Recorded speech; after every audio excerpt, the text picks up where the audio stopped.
Breaking news সেটি হচ্ছে বাংলাদেশের সাবেক প্রধানমন্ত্রী শেখ হাসিনাকে পুনরায় বাংলাদেশে ফেরানোর চেষ্টা চালাচ্ছে আপনার বাংলাদেশের সেনাবাহিনীর প্রধান ওয়াকার। আওয়ামী লীগ আপনারা নিশ্চিন্ত হন, সেনাবাহিনী এখন থেকে কর্তৃত্ব হাতে নিচ্ছে। গতকাল রাত্রিবেলা গভীর রাতে একটা মিটিং হয়, সেই মিটিং এ ছিলেন আমাদের অজিত ডোভাল এবং শেখ হাসিনা, আর এপারে ছিলেন আমাদের সেনাধ্যক্ষ যিনি আছেন ওয়াকারুজ্জামান, এবং তার সঙ্গে আরো দুজন, আমি সেই দুজনের নাম বলবো না। এই মার্চে শেখ হাসিনা চলে আসবে আপনাদের দেশে। সেনাপ্রধান জেনারেল ওয়াকারুজ্জামানের উপর নির্ভর করছে।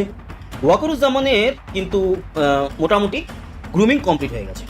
ওনার মাথায় যা বোঝানোর ওনাকে বুঝিয়ে দেওয়া হয়েছে, এবার সামলাবেন উনি। ভারত থেকে শেখ হাসিনা ফিরছেন বাংলাদেশে, এই খবরটা ছড়িয়ে পড়ছে। কি হচ্ছে আদতে সব মিলিয়ে, বিশেষ করে সেনাপ্রধানের বক্তব্যের পরে কি ঘটতে যাচ্ছে? ৩২ নাম্বার যেই হাত দিয়ে যেই হাতুড়ি দিয়ে ভেঙ্গেছে, তাদের হাত পা ভেঙে দেওয়ার জন্য শেখ হাসিনা তার দলের নেতাকর্মীদেরকে নির্দেশ দিয়েছেন। সেরকম একটি ভিডিও ভাইরাল হয়েছে। ওয়াকারুজ্জামান, সেনাপ্রধান জেনারেল ওয়াকারুজ্জামান যে ভারতের এবং আওয়ামী লীগের একজন একনিষ্ঠ সেবক ও দালাল, যে এতে আমার কোনো সন্দেহ নেই। জেনারেল ওয়াকার একজন ভারত ও আওয়ামীপন্থী মুখোশের অন্তরালে। তিনি একজন আওয়ামী, মূলত আওয়ামী, এবং আওয়ামী মানে ভারতীয় দালাল।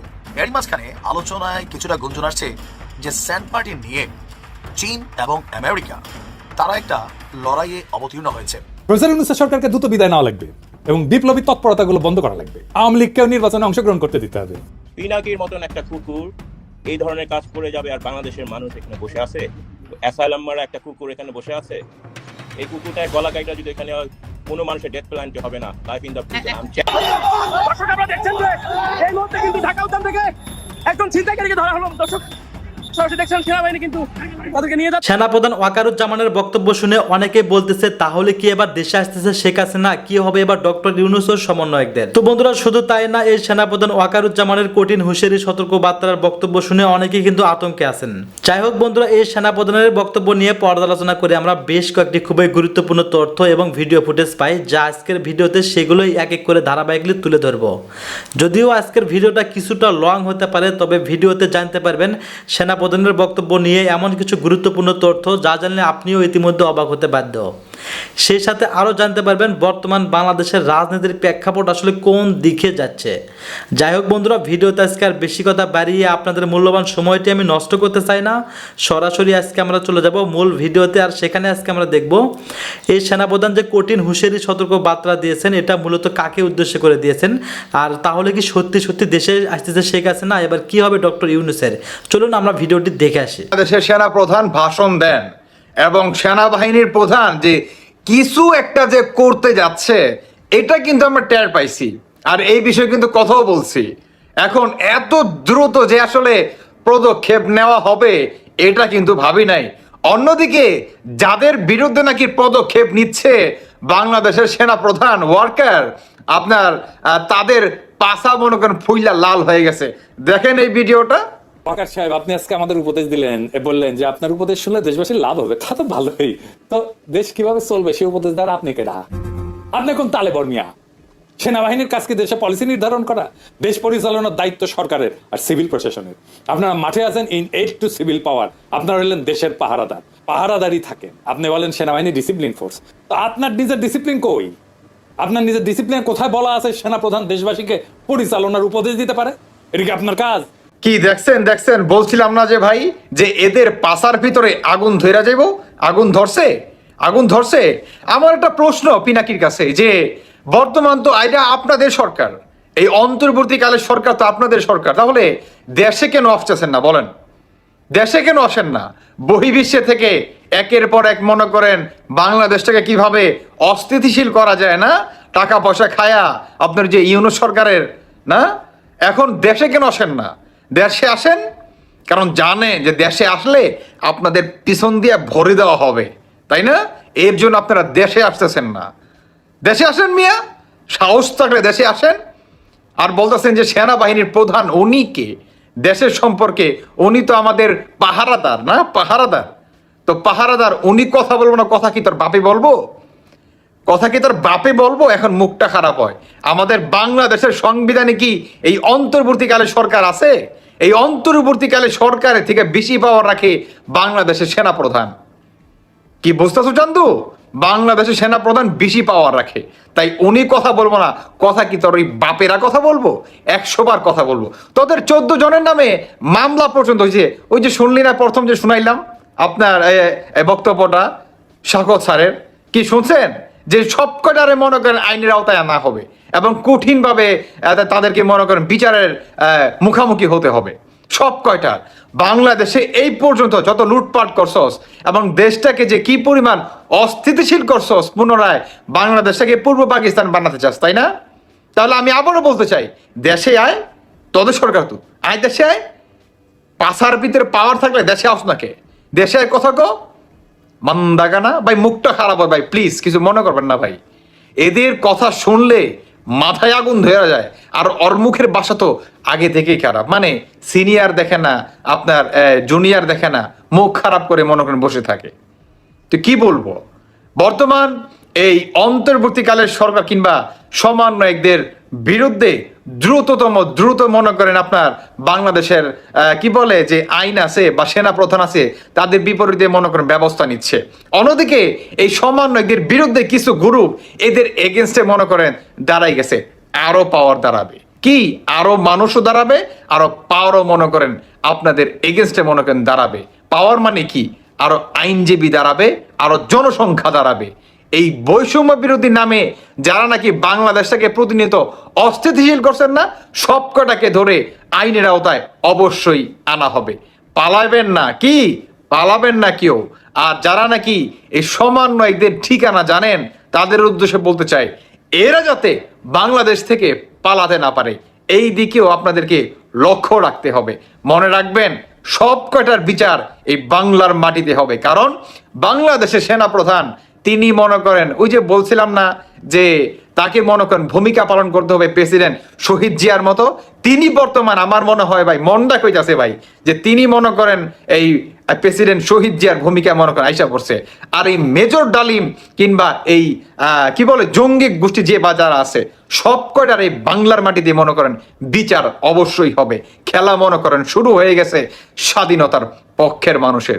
ইনশাল্লাহ অতি দ্রুতই দেখতে পারবেন যে বিজয় সুনিশ্চিত। আর যে 14 জনের মনে করেন কথা বললাম, এটাও ইনশাল্লাহ আমরা সাকওয়াত স্যার এবং বাংলাদেশের সেনাবাহিনীর প্রধানের কাছে আমরা এটা আশা করি যে উনি অতি দ্রুত এই সব কয়টাকে আইনের আওতায় আনবে। দর্শক বন্ধুরা, বাকিটা আপনাদের ব্যক্তিগত মতামত অবশ্যই। আসসালামু আলাইকুম। সেনাপ্রধান ওয়াকারুজ্জামান সাহেব একটা গরম বক্তব্য রাখছেন, হ্যাঁ, বিপ্লবী বক্তব্য আমি মনে করি। আমার কাছে মনে হয়েছে যে বিপ্লবী, তবে 2-3 বার শুনলাম পুরো বক্তব্যটা, কানটা দিয়ে শুনতেছিলাম কিন্তু তাকায় ছিলাম ওনার চেহারার দিকে। উনি অনেক রাগ সংবরণ করছেন, হ্যাঁ, মানে কথা বলতে বলতে না একটু উত্তেজিত হয়ে যাচ্ছিল। তখন বুঝতে পারছে যে না, কন্ট্রোল করতে হবে, কন্ট্রোল। সামনে মিডিয়া, আবার নিজেকে কন্ট্রোল করছে। যে কথাগুলা বলছে, এই কথাগুলা উনি ধৈর্য সহকারে শুনতে বলছে প্রথম, যে আপনারা শুনেন, আপনাদের উপকার হবে, আসলে উপকার হবে যদি এই কথাগুলো আমরা শুনি। আর না শুনলে কি হবে? অপকার। কি অপকার হইতে পারে? হ্যাঁ, সেনা শাসন আসতে পারে, এই তো নাকি? আর কি হবে? সেনা শাসন আসবে। কিন্তু সেনা শাসন আসাটা কি ঠিক হবে? ঠিক হবে না। কিন্তু বর্তমান যে পরিস্থিতি, হায় মনে হইতেছে কি জানেন, চোর ডাকাইতের দেশ তো। ফেসবুকে যান, ইউটিউবে যান, দেখবেন সব জায়গা খালি চোর আর ডাকাইত। এই দেশে যে এত চোর ডাকাইত, এটা আগে জানতাম না। এই 7 মাসের অভাবে, বুঝছেন, সবাই চোর ডাকাইত হয়ে গেছে। আর এই 7 মাস কিন্তু ধৈর্য সহকারে ওয়াকারুজ্জামান সাহেব সব ফলো করতেছিল এবং ওনার বক্তব্যের মধ্যে সব উঠে আসছে। উনি খুব সোজাভাবে বলছে, যে জায়গাটা উনি আঙুল তুলছিল ওই জায়গাটা কিন্তু উনি বলছিল এনাফ ইজ এনাফ, এখানেই ফুল স্টপ দেন। হ্যাঁ, এখানেই ফুল স্টপ দেন। আসলেই ফুল স্টপ দেওয়া উচিত। অতিরিক্ত হয়ে গেছে, তো অতিরিক্ত। কেউ তো কাউরে মানতেছে না, কে শুনে কার কথা। সবাই বুঝছেন দেশপ্রেমিক, সবাই দেশপ্রেমিক, কিন্তু কেউ জুলাই আগস্টের দিনগুলা মনে করে না, সব ভুলে গেছে। এই ওয়াকার সাহেবকেও কিন্তু কেউ তুচ্ছ তাচ্ছিল্য করতে ছাড়েন নাই। কিন্তু একবার ভাইবা দেখেন তো, ওই 5ই আগস্টের ছাত্র জনতার সঙ্গে যদি উনি না থাকতেন, এই দেশে কি হইতো ভাবতে পারেন একবার? উনি যদি বাইকা বসতো, উনি যদি ওনার আত্মীয়র পক্ষে যাইতো, মানে শেখ হাসিনার পক্ষে, দেশের কথা না ভাইবা, আমাদের জান মালের কথা না ভাইবা, ওনার আত্মীয়র কথা ভাবতেন, তাহলে কি দাঁড়াইতো? কত রক্ত ঝরতো? এবং এতদিনও কি আমরা স্বাধীনতা পাইতাম? হয়তো লড়াই চলতেই থাকতো, কিছুই বলা যায় না। কিন্তু ওই যে উপরওয়ালার একটা ইশারা, ওই ইশারাই 5ই আগস্টে যা হবার হয়েছে। এবং এই 5ই আগস্টের সঙ্গে উনি ওয়াকার সাহেবের অবদান কেউ অস্বীকার যাইতে পারবেন না। অনেকে দেখি অনেক কথা বইলা ফেলায়, যেটা উনি উল্লেখ করছে ওনার ভাষণে, যে বলছে যে সেনাবাহিনীকে এভাবে আক্রমণ করবেন না, আক্রমণ করবেন না, সমালোচনা করেন, পরামর্শ দেন, আমরা আপনাদের সঙ্গেই তো আছি, আপনাদের জন্যই তো আমরা। এবং সেটা তো প্রমাণও করছে উনি 5ই আগস্টে। তারপরও কেন সন্দেহ? আমি কিন্তু সন্দেহ করতাম না, আমার একটা সম্মান ছিল ওনার প্রতি। আর আমার ওনার চেহারা দেখলে বুঝতে পারি, কেন জানি আমি বুঝতে পারি যে উনি দিল থেকেই সবকিছু বলতেছেন, উনি মন থেকে বলছেন। কেউ কাদা ছুড়াছুড়ি করেন না, প্লিজ, কাদা ছুড়াছুড়ি করেন না। যা দেখতেছি গত 7 মাস, আপনারা সবাই একে অপরের দিকে শুধু কাদা না ভাই, গোবর ছিঁড়া মারতেছে। গোবর না, আরো খারাপ কিছু, মানুষের ওইটা ছুঁড়া মারতেছে, মানুষের বিষটা ছুঁড়া মারতেছে, দুর্গন্ধ, চারিদিকে দুর্গন্ধ। অথচ দেখেন 5ই আগস্টের আগে সবাই কিন্তু এক জায়গায় ছিল, সবাই এক জায়গায় ছিল বইলাই, বিরাট একটা ঐক্য ছিল বইলাই কিন্তু ছাত্র জনতা সফল হয়েছিল, আমাদেরকে একটা স্বাধীনতা এনে দিতে পারছে। হ্যাঁ ভাই, আমরা মুক্তি পাইছি ভাই, আমরা বন্দী ছিলাম, সবাই বন্দী ছিলাম। আপনি 15-16 বছরের ইতিহাসটা একটু ঘাইটা দেখেন ভাই, নিরপেক্ষ বিচার করেন ভাই, কোনো স্বাধীনতা ছিল না। এই যে আজকে যেভাবে কথা বলতেছি, এই কথা কি কেউ বলতে পারতো? এমন কি এই যে ওয়াকার সাহেব যে কথাগুলো আজকে বলছে, উনি কি বলতে পারতো 5ই আগস্টের আগে এই কথাগুলা? বলতে পারতো কি ভাই? বুকে হাত দিয়া বলেন, কারো ক্ষমতা ছিল বলার? আমার মতো লাইলুগঞ্জ কোত্থেকে বলবে? কারোই তো ক্ষমতা ছিল না। হ্যাঁ, যাদের ক্ষমতা ছিল তারা সেফ জোনে থেকে কথা বলছে, সবাই কথা বলছে। এবং দেশের ভিতর থেকেও যারা কথা বলছে, ওরা কিন্তু রাগ ঢাক এবং সংবিধান, আইন কানুন মাইনা কথাবার্তা বলছে, ডিজিটাল আইন মাথায় রেখে কথাবার্তা বলছে। কিন্তু এখন কি আমরা ওগুলো মাইনা চলতেছি? মাইনা চলতেছি না, যা ইচ্ছা তাই বইলাই দিতেছি ভাই, যা ইচ্ছা তাই বইলাই দিতেছি। এবং এক দল আরেক দলকে ওই যে বিষটা ছুঁড়া মারতেছি, মানুষের বিষটা ছুঁড়া মারতেছি। আমরা তো এক জায়গায় নাই রে ভাই, দূরে সরে গেছি। কারণ কি জানেন? আমরা দেশের মানুষের কথা ভাবতেছি না, একদমই না। দেশের সাধারণ মানুষের কথা কেউ ভাবতেছে না, যে যার মতো তার দলের লোকের কথা ভাবতেছে এবং কিভাবে ভোট ব্যাংক বানানো যায় সেই কথা ভাবতেছে। দেশের কথা কেউ ভাবতেছে না, দেশের স্বাধীনতার কথাও ভাবার তাদের সময় নাই, একদমই নাই। দেখেন ওয়াকার সাহেব কিন্তু বারবার বলছে, আপনারা যদি নিজেদের মধ্যে হানাহানি করেন তাহলে এই দেশের স্বাধীনতা হুমকির মুখে। হ্যাঁ, স্বাধীনতা হুমকির মুখে। একটু বুঝার চেষ্টা করেন, আমরা কোত্থেকে মুক্তি পাইছি? শুধু একজন শেখ হাসিনা থেকে মুক্তি পাইনি, কিন্তু আমরা একটা রাহুল দ্রাস থেকে মুক্তি পাইছি। যে রাহুল দ্রাস গত 53 বছর আমাদেরকে চুইসা নিতেছিল ভাই। ইস্ট পাকিস্তান যে চুষতেছিল ওয়েস্ট পাকিস্তান, যার জন্য তাদের সঙ্গে আমরা লড়াই কইরা এদেশ স্বাধীন করছি। হ্যাঁ, এদেশ স্বাধীন করছি। কিন্তু ভিতরে ভিতরে যারা চুষতেছিল আমরা দেখতেছি, বুঝতেছি, বলতে পারতাম না। কারণ ওই যে আয়না ঘরের ভয়, আয়না ঘরের ভয়। গুমের ভয় আমরা বলতে পারতাম না, কেউ মুখ খুলতে পারতাম না। কিন্তু এই কারণগুলোর জন্য কিন্তু গুম, খুন, রাহাজানি এইসব কারণেই কিন্তু ওই যে আর্মির সমালোচনা হয়, পুলিশের সমালোচনা হয়, র্যাবের সমালোচনা হয়। কিন্তু ওয়াকার সাহেব বলছে যে হ্যাঁ সমালোচনা করেন, কিন্তু গঠনমূলক সমালোচনা করেন।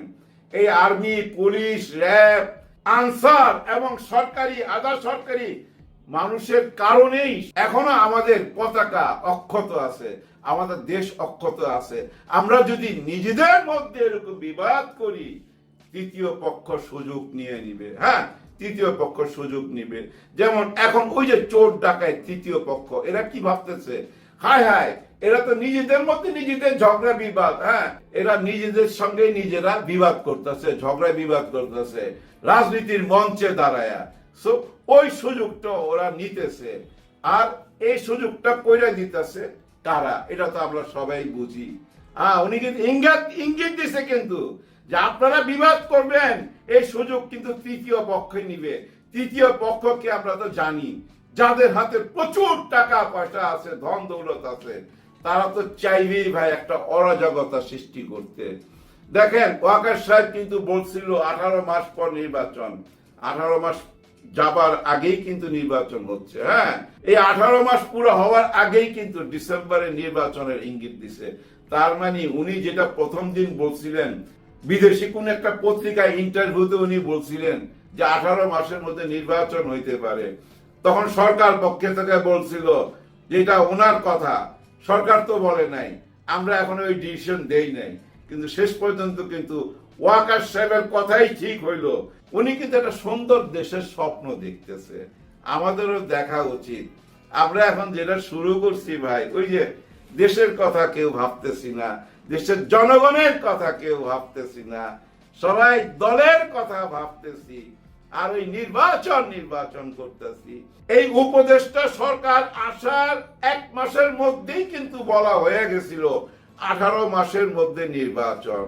কিন্তু ওই একই জায়গায় ওই লেবু চিপতে চিপতে তিতা কইরা ফালাইছি, আর ওই তিতার কারণে উনি বলছেন যে 7 মাস সব কিছু ফলো করলাম, কিন্তু আর বরদাস্ত করব না।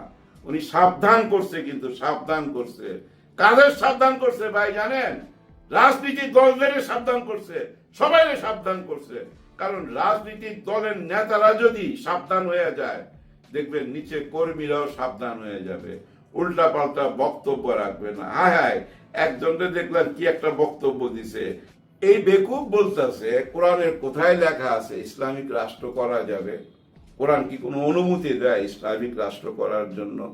কত বড় বেকুব! এদের কাছে দেশের ভবিষ্যৎ কি? অন্ধকার ভাই, অন্ধকার। এরা জানেই না কিছু, কোনো জ্ঞান নাই, বুদ্ধি নাই। গতকাল সারা দেশ থেকে আসা বিএনপির বিভিন্ন পর্যায়ের প্রতিনিধিদের নিয়ে একটা বর্ধিত সভা হয়েছে দিনব্যাপী। সেখানে বক্তৃতা করেছেন বেগম খালেদা জিয়া, জনাব তারেক রহমান, আরও সবাই টপ লিডার্স সবাই কথা বলেছেন। কিন্তু এই দুজন নীতি নির্ধারকের, সর্বোচ্চ নীতি নির্ধারকের বক্তৃতা, বিশেষ করে জনাব তারেক রহমানের বক্তৃতা থেকে আমরা সরকারের সাথে আগামী দিনে বিএনপির কিছুটা মতপার্থক্য বা সেটা এক ধরনের সংঘাত সৃষ্টি হতে পারে বলে এক ধরনের আভাস পাচ্ছি আমরা। সেটা কেন, কিভাবে, সেটা আমরা জানতে চাইব, সেটা বুঝতে চাইব, এভাবে বলবো তাদের বক্তব্য থেকে। জনাব তারেক রহমানের বক্তব্যটাই বেশি গুরুত্বপূর্ণ, কারণ এই মুহূর্তে তিনিই আসলে দলের প্রধান নীতি নির্ধারক। বেগম খালেদা জিয়ার একটা বক্তৃতা, আসলে রেকর্ডেড বক্তৃতা প্রচার করা হয়েছে, আমি মিডিয়ায় যেটা দেখলাম, পত্রিকায়। তিনি অসুস্থ এবং যেহেতু চিকিৎসাধীন আছেন, তাই তার বক্তৃতাটা, কথা ছিল উনি কানেক্টেড থাকবেন, কিন্তু হয়নি। তার বক্তৃতার মধ্যেও কিছু গুরুত্বপূর্ণ কথা আছে। সেটা হলো এখনো চক্রান্ত আছে এবং এই চক্রান্তকে কাটিয়ে ওঠার জন্য সবাইকে ঐক্যবদ্ধ হয়ে কাজ করতে হবে, সেটা বলছেন। তারপরে এই জায়গাটা একটু পরিদলীয় নেতাকর্মীদের উদ্দেশ্যে বলেন, দেশ আজ এক সংকটময় সময় অতিক্রম করছে। আপনাদেরও ছাত্রদের সমন্বিত আন্দোলনের ফলে ফ্যাসিস্ট শাসকরা বিদায় নিয়েছে, একটা অন্তর্বর্তী সরকার গঠিত হয়েছে। তাদের কাছে জনগণের প্রত্যাশা, এই জায়গাটা খেয়াল করি, রাষ্ট্র মেরামতের ন্যূনতম সংস্কার দ্রুত সম্পন্ন করে গণতান্ত্রিক ব্যবস্থায় ফিরে যাওয়ার জন্য সকলের কাছে গ্রহণযোগ্য একটি নির্বাচন অনুষ্ঠান করা। সো সংস্কার প্রশ্নেও তিনি বিএনপি দীর্ঘদিন থেকে যে কথাটা বলছে ঠিক সেই জায়গাটাই পুনরুল্লেখ করেছেন, ন্যূনতম সংস্কার করে একটা গণতান্ত্রিক ব্যবস্থায় ফিরে যাওয়া।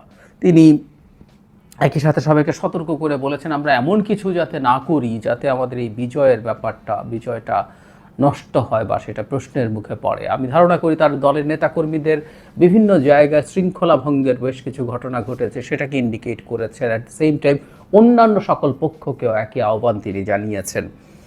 আর এখানে একটা জিনিস আমাদের একটু মনে রাখতে হবে, সেটা হলো যেটা সবচেয়ে বেশি সিগনিফিক্যান্ট আসলে, সেটা বেগম খালেদা জিয়ার স্পিচের ডিসেন্সি। একটা মানুষ দীর্ঘদিন নিপীড়িত হয়েছেন, অকল্পনীয় রকম বিভৎস রকম নিপীড়নের শিকার হয়েছেন। যে বয়সে তিনি জেলে গেছেন তার জেলে থাকারই কথা ছিল না।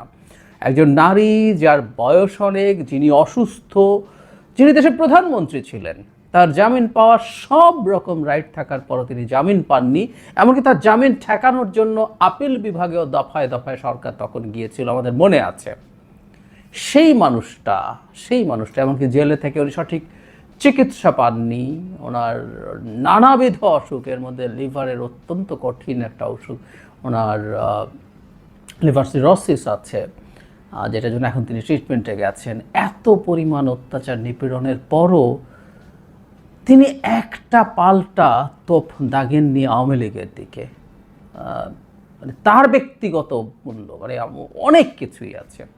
তার এক সন্তান মারা গেছে, আরেক সন্তানের সাথে তার দীর্ঘদিনের বিচ্ছেদ, সব কিছুর পরও কি অবিশ্বাস্যভাবে কি মানে এটা অসাধারণ ব্যাপার। মানে বাংলাদেশের রাজনীতির ইতিহাসে বেগম খালেদা জিয়ার এই ব্যাপারগুলো লিখিত থাকবে। প্রত্যেকটা মানুষেরই ভুল থাকে, প্রত্যেকটা মানুষেরই প্রবলেম থাকে, কারণ প্রত্যেকে মানুষ। বেগম খালেদা জিয়ার নেতৃত্ব, তার দেশ চালানোর প্রচুর সমালোচনা আমরা করতে পারবো, বিভিন্ন ক্ষেত্রে করতে পারি, আমি আপনারা যে কেউ পারি। কিন্তু রাজনীতিতে কতগুলো মাইল ফলক। অনেক আগে একবার বলেছিলাম যে এই মুভমেন্টের যে শেখ হাসিনার বিরুদ্ধে আমাদের লড়াইটা এই পর্যায়ে থাকলো, তার পেছনে শেখ খালেদা জিয়ার বিরাট আত্মত্যাগ আছে। আমি আলাদাভাবে ভিডিও করেছিলাম, যিনি তার জীবনের ঝুঁকি নিয়ে দেশ ছেড়ে যাননি, কোনো রকম কোনো সমঝোতায় শেখ হাসিনার সাথে আসেননি। আর এই বক্তৃতাটা আমি অনেক সবাইকে অনুরোধ করব শোনার জন্য, এবং চিন্তা করুন একটু যে শেখ হাসিনা হলে এখানে কি করতেন। একজন বর্বর মানুষ, একজন বর্বর শেখ হাসিনার এই জায়গায় কি করতেন, জাস্ট কল্পনা করলেই এ দুটো পোলের মধ্যে, দুটো মেরুর মধ্যে দুজনের অবস্থান। আমাদের ভবিষ্যৎ রাজনীতি থেকে প্রত্যেকটা মানুষের যে সৌন্দর্য আছে, যা গ্রহণীয় আছে, সেগুলো আমাদের গ্রহণ করতে হবে। সো উনি এরকম একটা নজির আজকে মানে এটা আগে রেকর্ড করা কিন্তু তিনি স্থাপন করেছেন। তারেক রহমানের বক্তৃতায় আসি। আসলে এটা দিয়ে আমরা বিএনপির সর্বোচ্চ নীতি নির্ধারকের চিন্তাটা বুঝতে পারবো। তিনি এবার মোটামুটি সরকারকে একটু চাপে রাখার সিদ্ধান্ত নিয়েছেন, চাপ দিচ্ছেন এভাবে বলা উচিত হবে। আমি পড়ি, বিভিন্ন সময় জাতীয় নির্বাচন নিয়ে প্রধান উপদেষ্টার বক্তব্য জনমনে ইতিবাচক ধারণা সৃষ্টি করলেও এ নিয়ে কোনো উপদেষ্টার বিভ্রান্তিমূলক বক্তব্য, মন্তব্য স্বাধীনতাপ্রিয় গণতন্ত্রকামী জনগণের জন্য হতাশার কারণ হয়ে উঠছে। অন্তর্বর্তীকালীন সরকারের প্রতি বিএনপি সহ গণতন্ত্রের পক্ষের সকল রাজনৈতিক দলের নিঃশর্ত সমর্থন থাকলেও সরকার এখনও নিজেদের কর্মপরিকল্পনা অগ্রাধিকার নির্ধারণ করতে পারছে না, খুব ক্লিয়ারলি বলছেন। এবং সত্যিকার অর্থেই কিছু উপদেষ্টার বক্তব্য আছে যেগুলো বিভ্রান্তিকর, আনডাউটেডলি। তবে একই সাথে তিনি রেকগনাইজ করেছেন এটা আসলে ঠিক। আমাদের প্রধান উপদেষ্টা তার বক্তব্যের ক্ষেত্রে একেবারে কনসিস্টেন্ট আছেন from the very first day. যেখানে দেশের বাইরে তার সাথে কেউ দেখা করতে আসলো, এই কয়েকদিন আগেই কয়েকজন বিদেশি তার সাথে দেখা করতে এসছে, তাদের সাথেও তিনি ঠিক একই কথাই বলেছেন যে ডিসেম্বরের মধ্যে তারা নির্বাচন করছেন। কিন্তু আসলে তার এই বলাটাই যথেষ্ট না, কারণ তারই ক্যাবিনেটের যদি কোনো সদস্য সরকারের তারা সরকারের অংশ, তারা যখন ভিন্ন কোনো কথা বলে সেটা কনফিউশন তৈরি করতে পারে, এবং জনাব তারেক রহমান সেটায় একটা সতর্ক বার্তা দিলেন। যেটা নিয়ে বলেছি যে মূল চ্যালেঞ্জ যেটা, সেটা নিয়ে একটু পরে আসছি, সেই জায়গায় আসব। তিনি তারপর যেটা করেছেন যে তার যে প্রতিশ্রুতি আছে সেগুলোর কথা বলেছেন, ক্ষমতায় আসলে তিনি কি কি করবেন, তার দল কি কি করবেন সেগুলো করবেন, বিচার করবেন, মানুষকে সব রকম সুযোগ সুবিধা দেবেন। তারপরে তিনি মানে বারবার ওই নির্বাচনের প্রসঙ্গে কথা বলেছেন, যাতে নির্বাচনটা ঠিকঠাক মতো হয় সেটার কথা বলেছেন। এখানে আরেকটা সিগনিফিক্যান্ট জিনিস আছে, যেটা আমি আগেও তাকে দেখেছি, মাঝখানে কিছুদিন আমি অন্তত সম্ভব মিস করে থাকতে পারে, ওনার কোনো বক্তব্যে থাকতেও পারে, কিন্তু এর আগে উনি একাধিকবার একটা কথা বলেছেন যেটা আমি সবসময় উল্লেখ করেছি, সেটা হচ্ছে সংস্কার নিয়ে। যেহেতু বাংলাদেশ এখন একটা সংস্কার খুব গুরুত্বপূর্ণ আলোচনার এজেন্ডা, সরকারও সেই ব্যাপারে কাজ করছেন, সরকারের সংস্কার কমিশন হয়েছে এবং মূল 6টা সংস্কার কমিশনের রিপোর্টের পর এখন ঐক্যমত্য কমিশন হয়েছে, যারা সবগুলো দলের সাথে, সব স্টেক হোল্ডার্সের সাথে বসে কতটুকু সংস্কার এখন করা হবে, কতটুকু ভবিষ্যতে করা হবে সে আলোচনা করবেন। এবং বেগম খালেদা জিয়াও ন্যূনতম হলেও সংস্কারের কথা বলেছেন। যারা তারেক রহমানের যে বক্তব্যটা সিগনিফিক্যান্ট, এটা খুবই চমৎকার এবং আমি এটা এই রকম একটা চিন্তা থাকা উচিত বলেই মনে করি। সেটা হচ্ছে 31 দফার প্রসঙ্গ এনে তিনি বলেছেন যে এটা একেবারে ফিক্সড কিছু না, এটা কিন্তু উনি আগেও কয়েকবার বলেছেন। অনেকদিন পর, আমি অ্যাটলিস্ট অনেকদিন পর শুনেছি, এর মাঝে উনি বলেছেন কিনা আমি নিশ্চিত নই, যে এগুলো হতে সংযোজন বিয়োজন করা যাবে। এবং বলেছেন সরকারের যে সংস্কার কমিশনগুলো রিপোর্ট দিয়েছে, মূলগত জায়গায় মেজর পার্থক্য আছে এমন জায়গাও খুব বেশি নাই।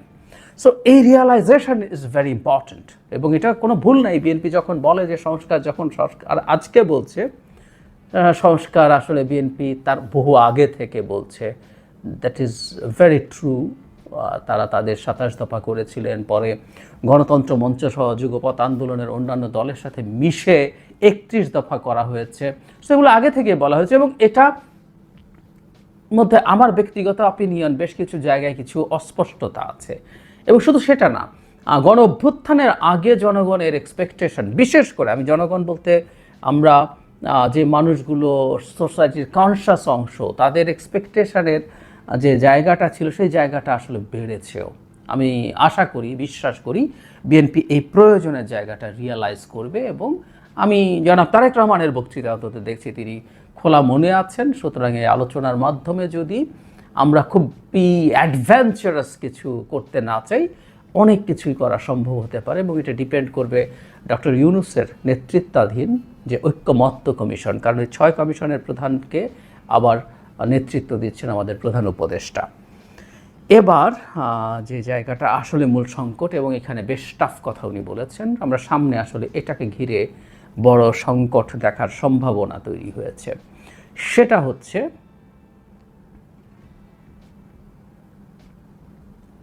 স্থানীয় সরকার নির্বাচন।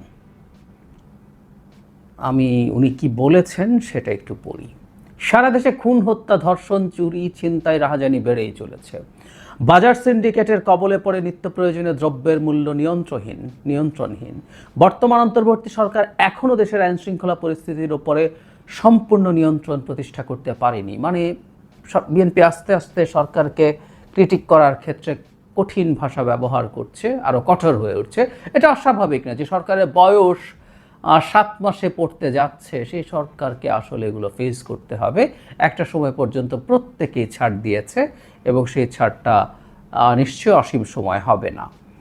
তারপর তিনি বলছেন সরকার যেখানে বাজার পরিস্থিতি কিংবা আইন শৃঙ্খলা পরিস্থিতি নিয়ন্ত্রণ করতে পারছে, সেখানে জাতীয় নির্বাচনের আগে স্থানীয় সরকার নির্বাচন অনুষ্ঠানের নামে কেন দেশের পরিস্থিতি আরও ঘোলাটে করতে চেয়েছে, এটি জনগণের কাছে বোধগম্য নয়। মানে দেশের সাধারণ আইন শৃঙ্খলাই ঠিক নাই, সেখানে স্থানীয় সরকার, এটা নিয়ে আমি অলরেডি বেশ কিছু টিভি চ্যানেলে কথা বলেছি। আমি এখানকার জন্য আলাদা একটা ভিডিও করব, মানে আমার টেক নিয়ে, যে স্থানীয় সরকার নির্বাচনটা হওয়া উচিত কি অনুচিত। তারপর তিনি বলছেন গণতন্ত্রকে আমি জনগণ মনে করে স্থানীয় সরকার নির্বাচনের আগে অনুষ্ঠিত হলে তা হবে পলাতক স্বৈরাচারদের দোসরে সারা দেশের পুনর্বাসনের একটি প্রক্রিয়া, যা হবে গণ অভ্যুত্থানের আকাঙ্ক্ষা বিরোধী। গণহত্যাকারী, টাকা পাচারকারী, দুর্নীতিবাজ মাফিয়া চক্রকে পুনর্বাসন প্রক্রিয়ার এই ফাঁদে বিএনপি পা দেবে না। খুবই টাফ কথা বলছেন এবং এই ধরনের একটা অভিযোগ কেউ কেউ করেন, কারণ এখানে যেহেতু দলীয় প্রতীকে নির্বাচন হয় না, বহু ক্ষেত্রে তারা নেমে যেতে পারেন। এবং এর আগে আমরা দেখেছি তারা কেউ কেউ এদের পক্ষে কথা বলেছেন যে এদের কেউ কেউ যদি ক্ষমা টমা চায় তারা নির্বাচন করতে পারবে এবং তাদেরকে দল তৈরিতে সাহায্যের জন্য কাউন্সিলরদেরকে ঢাকায় এনে জাতীয় নাগরিক কমিটি একবার মানে শেখ হাসিনার সময়কার কাউন্সিলরদেরকে এনে তাদেরকে দল তৈরি করার জন্য সাহায্যও চেয়েছিল। সুতরাং এই চেষ্টা কোনো না কোনো ফর্মে হতে পারে। উনি খুব কঠোর সতর্কবার্তা দিচ্ছেন। তিনি বলছেন, সারা দেশে গণহত্যাকারীদের দোসর মাফিয়া চক্রকে পুনর্বাসনে স্থানীয় নির্বাচন অনুষ্ঠানের পরিকল্পনা থেকে সরে আসুন, অবিলম্বে অন্তর্বর্তী সরকারের আগামী দিনের সুনির্দিষ্ট কর্মপরিকল্পনার রোডম্যাপ ঘোষণা করুন। দুটো বাক্য আমি আবারও পড়ি। সারা দেশে গণহত্যাকারীদের দোসর মাফিয়া চক্রকে পুনর্বাসনে স্থানীয় নির্বাচন অনুষ্ঠানের পরিকল্পনা থেকে দূরে সরে আসুন, অবিলম্বে অন্তর্বর্তী সরকারের আগামী দিনের সুনির্দিষ্ট কর্মপরিকল্পনার রোডম্যাপ ঘোষণা করুন। সরে আসুন একটা শক্ত ধরনের আহ্বান। মানে এটা হতে পারতো যে তারা সরে আসবেন আশা করি, এভাবে বলা যেতে পারতো, বাট ইট ওয়াজ ডিরেক্ট এবং সরাসরি বলে আমি মনে করি সরকারের একটা বার্তা দিতে চাইছেন জনাব তারেক রহমান যে এই ব্যাপারে তারা অত্যন্ত কঠোর। এর আগে অবশ্য আমরা বিএনপি মহাসচিবকে দেখেছি যে কোনোভাবেই তারা একটা স্থানীয় সরকার নির্বাচন অ্যাকসেপ্ট করবেন না। বিএনপির আরও স্ট্যান্ডিং কমিটি মেম্বার্স এবং আরও গুরুত্বপূর্ণ নেতারাও এর বিরুদ্ধে দাঁড়িয়েছেন। আবারও বলছি, এটা নিয়ে আমি আমার টেকও বলবো আমি কি মনে করি এবং কেন মনে করি। সো আমরা এইটাকে কেন্দ্র করে আসলে একটা সংকট বা সংঘাত দেখতে পারি, কারণ অপরপক্ষে যে স্টুডেন্টদের সংগঠনগুলো আছে তারা তখন রাজনৈতিক দল হয়ে ওঠেনি, তারা আজ মাত্র তারা রাজনৈতিক দল হয়ে উঠবে। তার আগেই তারা এই স্থানীয় সরকার নির্বাচনের আলাপ তুলেছেন। সরকারের দিক থেকে স্থানীয় সরকার নির্বাচনের আলাপ উঠে এসেছে ওয়াইড স্প্রেড সারা দেশে, জামায়াতের দিক থেকে হয়েছে। সুতরাং আবারও আমরা একটা ইস্যুকে কেন্দ্র করে দুটো ভাগ হয়ে যাওয়া দেখতে পাচ্ছি এবং সত্যিকার অর্থে স্থানীয় নির্বাচনের সাথে দুই পক্ষের যে রাজনৈতিক দলগুলো বা দল জোটের মতো আছে তাদের রাজনৈতিক ভাগ্য ভবিষ্যতের সাথে আসলে এটার সম্পর্ক আছে। সুতরাং আগামী দিনে এটাকে ঘিরেই সংকট তৈরি হতে পারে বা মোটামুটি নিশ্চিত যে সংকটটা অলরেডি ব্যাকগ্রাউন্ডে তৈরি হয়ে গেছে। কারণ জনাব তারেক রহমান দীর্ঘ সময় এটা নিয়ে কথা বলেছেন, অনেকগুলো বাক্য ব্যবহার করেছেন এবং খুবই টাফ ধরনের বাক্য, যার মধ্যে প্রধান যুক্তি দুটো। একটা হচ্ছে এমনিতেই আইন শৃঙ্খলা রক্ষার অবস্থা ভালো না, সরকার পেরে উঠছে না, সেখানে এই নির্বাচনগুলো দিয়ে আরও অস্থিতিশীলতা তৈরি হবে। কিন্তু এটাকে নিয়ে তার যে প্রধান অভিযোগ যে এটা আদতে যে পালিয়ে যাওয়া রেজিম তাদের যে দোসররা আছে, তাদের যে সাঙ্গপাঙ্গরা আছে, তাদেরকে পুনর্বাসন করার এক ধরনের চেষ্টা। Very tough language. সো আমরা সামনে দেখব এটাকে ঘিরেই আসলে আমাদের রাজনীতির ইমিডিয়েট সংকটটা তৈরি হওয়ার সম্ভাবনা তৈরি হয়েছে। আমি আশা করি যে সরকার সব পক্ষের সাথে আলোচনার ভিত্তিতে এই কাজগুলো, এই বিষয়গুলো ঠিক করবে। কোনো কিছু চাপিয়ে দেয়া আমরা আসলে অ্যাফোর্ড করতে পারবো না, কারণ কোনো একটা ইস্যুতে মাঠে দুটো পক্ষ পরস্পরের বিরুদ্ধে যদি নেমে যায়, দুটো পক্ষ বলতে এখন বিএনপি তো আছেই, তার বিরুদ্ধে অলরেডি জামায়াত দীর্ঘদিনের পুরনো রাজনৈতিক দল, এখন ছাত্রদেরও রাজনৈতিক দল তৈরি হচ্ছে। সবাই যদি মাঠে এই ব্যাপারে অস্থিরতায় জড়িয়ে পড়ে বা সরকার যদি বিএনপিকে অ্যাগ্রি না করিয়ে নির্বাচনটায় ঢুকে পড়ে, তাহলে খুব ভয়ঙ্কর সংঘাতময় পরিস্থিতি তৈরি হতে পারে। এই প্রত্যেকটা জিনিসই কেউ না কেউ খুবই পছন্দ করবে। কারা পছন্দ করবে আমরা খুব বুঝি, বহুবার বলা হয়েছে।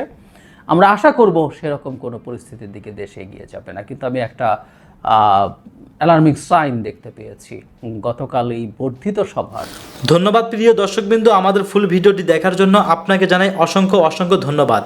তো বন্ধুরা, ইতিমধ্যে কিন্তু ভিডিও ফুটেজ দেখে আপনারা বুঝতেই পারছেন আজকের ভিডিওটা কতটা গুরুত্বপূর্ণ ছিল এবং সেই সাথে কিন্তু আরও জানতে পারছেন সেনাপ্রধান ওয়াকারুজ্জামানের বক্তব্য নিয়ে বাংলাদেশে চলতেছে নানান ধরনের আলোচনা এবং সমালোচনা।